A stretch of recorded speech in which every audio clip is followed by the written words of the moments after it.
嗨，大家好，我係黃師傅啊。今日咧就介紹一味海參魚糕。咁呢個魚糕咧就好爽口，好特別嘅。咁我哋嘅配料咧都七彩繽紛，有好多樣嘢。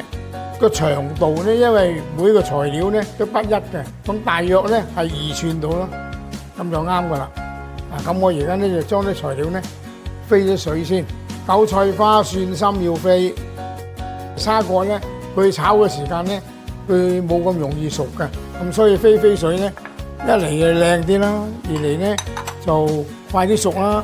嗰啲三色椒嗰啲咧要爽口嘅，嗰啲唔需要飛。腰果嗰啲係要脆嘅，咁就唔需要飛噶啦。咁飛一飛水就過一過河就得噶啦，唔需要飛太耐，一太耐咧會腍啦，腍咗就唔爽口啦。飛咗水咧，咁我哋就要煎下啲魚糕咯。呢個魚糕咧就好爽口嘅，因為佢有啲海參喺度。煎一煎嘅作用咧，佢香啲、香口啲，同埋會又靚啲啦，金黃色。差唔多啦，而家有啲金黃色啦，而家我哋咧就繼續炒啦。咁咧就 XO 醬，起鑊香啲。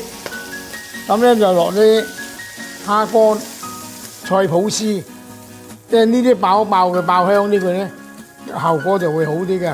而家落埋呢啲咧就係三色椒啦、蒜心沙葛啦、韭菜花，咁咧。七水繽紛都好靚噶啦，全程都開中火就啱啦。大火咧驚佢燶有燶味就唔好食。咁咧落埋啲魚糕，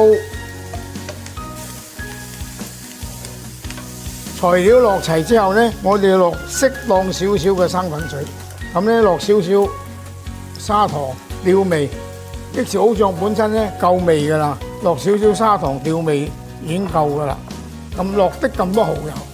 咁最後落埋啲腰果，呢啲腰果咧事前係炸香咗嘅。